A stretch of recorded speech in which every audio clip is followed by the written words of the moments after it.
तुमने ऋग्वेद का नाम सुना है? जी सर, सुना तो है।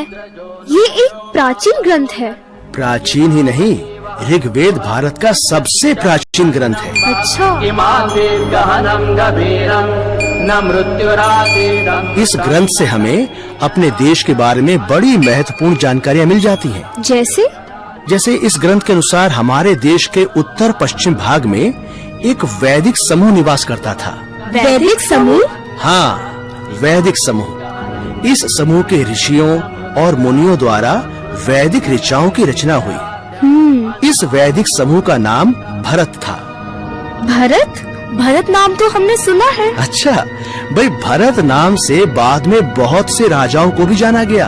ओह, भरत। अच्छा, तो ये बात है। हाँ। तो क्या इसी भरत नाम से देश का नाम भारत पड़ा? बिल्कुल ठीक कहा तुमने अनुष्का। इसी नाम से देश का नाम भारत पड़ा, जिसे बाद में भारतवर्ष भी कहा जाने लगा। ये वैदिक समूह भारत के उत्तर पश्चिमी भाग में यानी सिंधु घाटी क्षेत्र में निवास करता था। ऋग्वेद में इस भाग को सप्त सैंधव अर्थात 7 नदियों की भूमि कहा गया है। अच्छा। हाँ, सैंधव शब्द सिंधु शब्द से आया है। मैंने पढ़ा था कि सिंधु का मतलब होता है नदी। बिल्कुल सही, इसका तात्पर्य सिंधु नदी से ही है। अच्छा, ये तो बात हुई ऋग्वेद की। अब सिंधु के बारे में एक और महत्वपूर्ण बात। वो क्या सर? वो ये कि 6ठी शताब्दी पूर्व एक फारसी सम्राट ने सैनिक अभियान किया और सिंधु नदी के इलाके पर नियंत्रण कर लिया। अपने लेखों और शिलालेखों में फारसियों ने भारत के सिंधु इलाके को हिदू या हिंदू कहा है। फारसियों ने सिंधु को हिदू या हिंदू कहा है। भला ऐसा क्यों?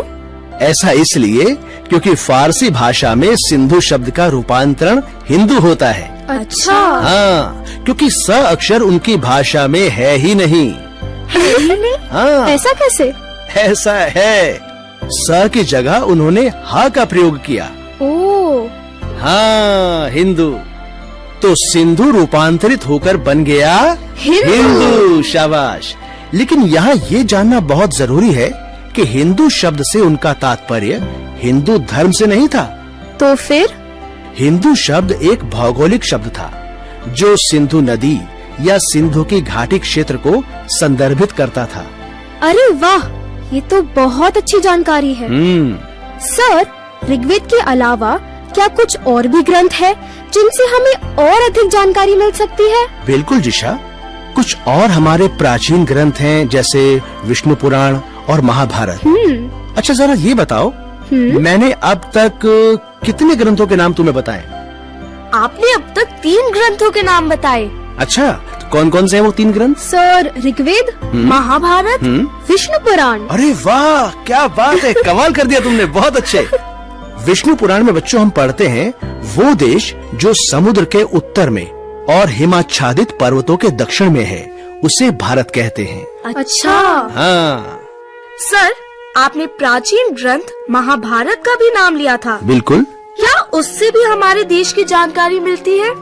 देखो, पहली बात तो ये है कि महाभारत ग्रंथ के नाम में ही भारत का नाम है। अच्छा। हाँ, महाभारत में पहली बार भारत को भारतवर्ष भी कहा गया है। अच्छा। हाँ, और साथ साथ इस ग्रंथ में एक और नाम है भारत का। वो क्या? बताता हूँ बच्चों, वो है जम्बूद्वीप। जम्बूद्वीप? हाँ, जम्बूद्वीप। महाभारत में भारतवर्ष को जम्बूद्वीप भी कहा गया है। जम्बूद्वीप? हाँ। ये नाम भला क्यों? देखो, जम्बू का अर्थ होता है जामुन। इसे जम्बुल भी कहते हैं। जामुन का पेड़ उन दिनों इस भूभाग पर बहुत अधिक पाया जाता था, इसलिए भारत को जम्बूद्वीप भी कहा गया। अच्छा। हाँ, सम्राट अशोक ने भी अपने शिलालेखों में संपूर्ण भारत का वर्णन जम्बूद्वीप के नाम से भी किया है। सर, मैंने सुना है कि उन दिनों हमारा देश बहुत बड़ा था। बिल्कुल ठीक तुमने सुना है। उन दिनों भारत में आज के बांग्लादेश, अफगानिस्तान और पाकिस्तान भी सम्मिलित थे। इतने सारे देश? हाँ, और शायद इसी कारण से भारत को महाभारत भी कहा गया है। अच्छा। सर, अभी तक हमने जाना कि हमारे देश को भारत, भारतवर्ष और जम्बूद्वीप कहा जाता था। सर, इंडिया और हिंदुस्तान भी तो हमारे देश को कहा जाता है। बिल्कुल। ये नाम कैसे आए? लगता है सब कुछ जानकर ही मानोगे। चलो ठीक है, अब मैं तुम्हें बताता हूँ कि इंडिया नाम कैसे आया। देखो बच्चों, इंडिया नाम इंडस से आया है। तुम्हें याद है ना कि सिंधु नदी को अंग्रेजी में इंडस रिवर कहते हैं। जी सर। हाँ, तो अभी अभी मैंने बताया था कि भारत में फारसी लोग आए, लेकिन आज से लगभग 2500 वर्ष पूर्व यूनानियों का भी हमारे देश में आगमन हुआ। अच्छा। हाँ, यूनानी जब हमारे देश में आए तो उन्होंने सबसे पहले सिंधु नदी को पार किया। ओह, और सिंधु नदी को इंडोई या इंडिके कहा। ऐसा क्यों कहा उन्होंने? उनके साथ भी भाषा की समस्या थी। ओह, हाँ, तो इसका मतलब है कि यूनानियों के लिए सिंधु कहना मुश्किल था और इंडो या इंडिके कहना ज्यादा आसान था। हाँ। और इस नदी के पूर्व में स्थित भूमि प्रदेश को इंडिया कहा। अच्छा, तुम्हें एक बात और बता दूं, और वो ये कि प्राचीन यूनानी लोग भारत में रहने वालों को इंडोई कहते थे। अच्छा, इंडोई यानी इंडिया के रहने वाले इंडोई कहे जाते थे। बिल्कुल। तो इस तरह से नाम पड़ा इंडिया। हाँ। और हिंदुस्तान? देखो, हिंदुस्तान शब्द का प्रयोग तुर्क और मुगलों ने किया। वो जिन इलाकों से आए थे उन इलाकों के नाम के आगे प्रायः स्थान शब्द हुआ करता था, जैसे अफगानिस्तान। बिल्कुल सही। बलूचिस्तान। सही। तुर्किस्तान। बिल्कुल। और उज्बेकिस्तान वगैरह वगैरह। और बच्चों, शायद स्थान का अर्थ स्थान से रहा हो। सर, अब हमें हमारे सवालों का हल मिल गया। अच्छा। हाँ, बिल्कुल। अरे वाह, क्या बात है। सर, आपने हमें बड़ी मजेदार जानकारी दी। हमारे देश के इतने सारे नाम हैं, लेकिन हमें किस नाम का प्रयोग करना चाहिए? बड़ा अच्छा प्रश्न किया तुमने।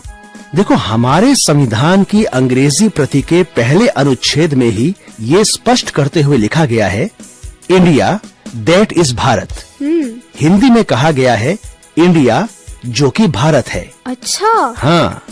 अच्छा, ये बताओ, तुम्हें संविधान की प्रस्तावना याद है? जी, प्रस्तावना की शुरुआत में कहा गया है, हम भारत के लोग, we the people of India. बहुत अच्छे। तो हमारे देश का नाम हुआ भारत, जिसे इंडिया भी कहते हैं। समझ में आया? जी सर। शाबाश।